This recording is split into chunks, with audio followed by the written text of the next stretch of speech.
feel as if at this stage, it's safe to say that the attempts at subverting and destroying Mario and Luigi Brothership completely and utterly failed. When it comes to a lot of these other Nintendo games, stuff like the recent WarioWare releases, stuff like another Code R, stuff like Famicom Detective Club, there's been like a lot of push by the community into like gaslighting people into thinking these are huge epic failures. In fact, like I actually believed that the Famicom Detective Club remakes were failures until the series got a third entry, and I kind of thought about it for a little bit, and I was just like, wait a minute. Those games can't have been too expensive to make. They kind of successfully gaslit me into thinking that like Nintendo didn't do a good job bringing Famicom Detective Club over to the West and like building an audience for it. When they clearly have, I'm openly advocating for a fourth game now. But it really needs to be said that people are completely delusional when they start talking about Nintendo games that have bombed. Because we've been seeing this a lot lately. WarioWare Move It got hit with the bomb stick. Did perfectly well for a WarioWare game. Mario Wonder was considered a bomb. It's like a huge success story. You have Tears of the Kingdom was considered a bomb. It's like the fastest selling Zelda game ever. Like people cope and seethe about this, but a lot of games that the community declares to be failures are actually huge successes. And I think the most recent example of this is clearly Mario and Luigi Brothership, because Paper Fags came out in droves, trying to downplay the Mario and Luigi Brothership. They tried going after the art style, the structure, the combat system. Anything that doesn't have Vivian in it is too straight for their liking. So they have to like try and downplay the much better Mario RPG series in order to prop up the Thousand Year Door remake. That's basically what this amounted to. They'll even like casually admit to it if you get them going off about it. Like, Paper Fags were legit trying to ruin Brothership, really before it even came out. They were already like doing their thing, like it's not going to outperform the Thousand Year Door. And, once the game came out, they were the purveyors of the narrative that the game is too slow paced and like no enemy variety. The level designs are terrible. They did everything they possibly could to downplay this game. But Brothership was such a welcome return to form. It was a new Mario RPG with the Mario and Luigi format from new developers that knew what they were doing, that really built off the older games and delivered an absolute gem.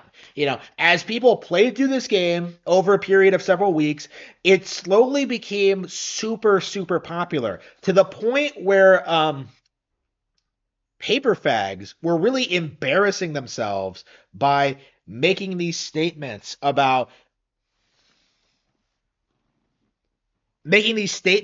how like, oh man, like I couldn't even play past the first 5 hours. Like the game is over 50 hours long if you do everything. You didn't even really scratch the surface as to what this game offers. You didn't do the bosses. You didn't learn the combat system. You didn't even unlock all the features, Like, and again, they'll cope and seethe about that. Well, it takes too long to get to the content. But the slow pacing is what makes Brothership feel so special. And that really needs to be understood like in regards to this game. And it's not really something you'll understand unless you play the game.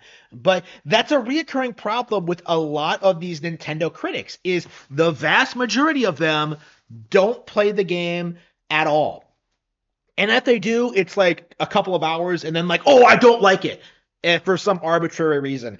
And Brothership got hit with that really badly. But the community was able to retaliate and was able to demonstrate that everything these people were saying was wrong. I was kind of shocked when I watched a Beat 'em Up's video, like on the subject, just how delusional and out of touch his critiques were.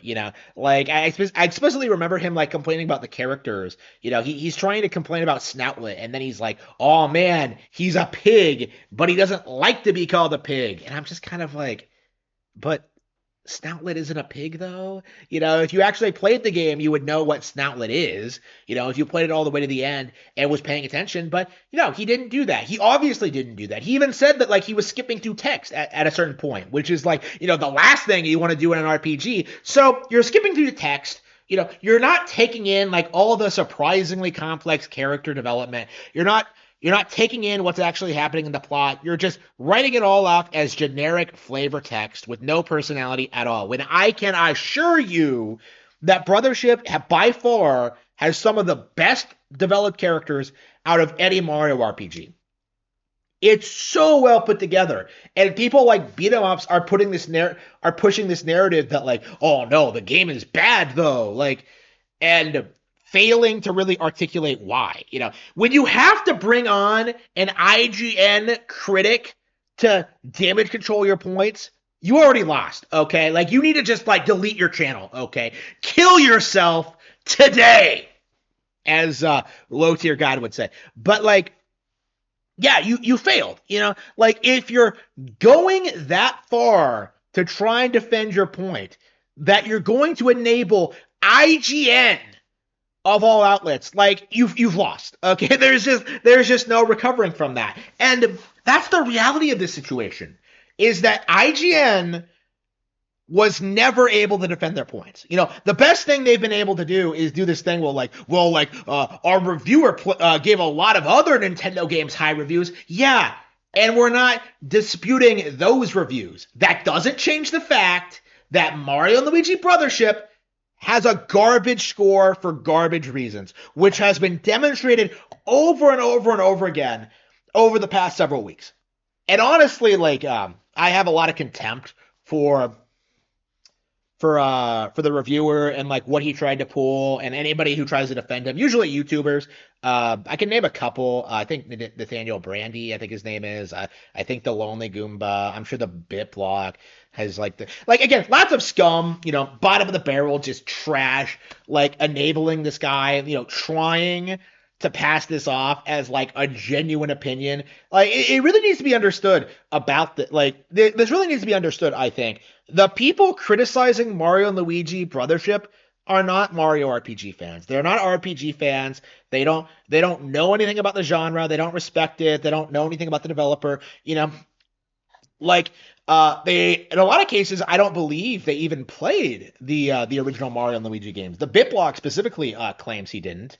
So, like, again, this is why I have such a big, like, vendetta against paper fags. Like, every single time, like, they do this thing, like, oh, we want more Paper Mario, we want turn-based, we want RPG battles, we want stories, and then Brothership does that, and suddenly they start complaining because, like, oh, it's not Paper Mario. Well, no, because it's better than Paper Mario. I don't understand what's so difficult to understand about that, like, Mario and Luigi kept going while the stale, derivative, uninspired The Thousand Year Door never got any sequels. Like, it's appalling, really, to see so many people, like, put The Thousand Year Door on a pedestal while not really acknowledging its far superior sister series, right? Like, it's just, why exactly are you unable to move past a 20-year-old GameCube game, right? Like, why can't you just admit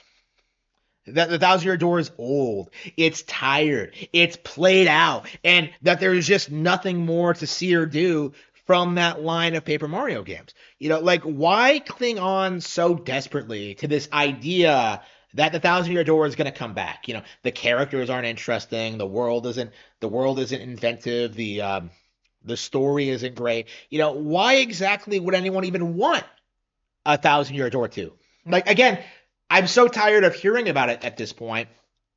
It's done. It's over. You're never getting it. I don't want you to get it. Like, especially after you spent so much time attacking Mario and Luigi. Because this isn't an isolated incident, right? It didn't just happen with Brothership. It happened with Paper Jam 2 actually, it was worse with Paper Jam, because there was never a recovery period where people began to realize that Paper Jam was actually really good. So, like, yeah, you downplayed Paper Jam as well, which is a genuinely great game. Maybe to a certain extent Dream Team too, but, like, it needs to stop. honestly. Like this situation was absolute bottom of the barrel, just pure copium. Every single YouTuber who banded together, forming some autistic like Justice League, I'm sorry, Marvel Ultimate Alliance of like nobodies to try and like gaslight people. Like, okay, guys, let's not be excited about Mario and Luigi Brothership. Like, you failed. Okay, you have been Thanos snapped out of existence by Nintendo, and no Mario Luigi fan is ever going to listen to you going forward.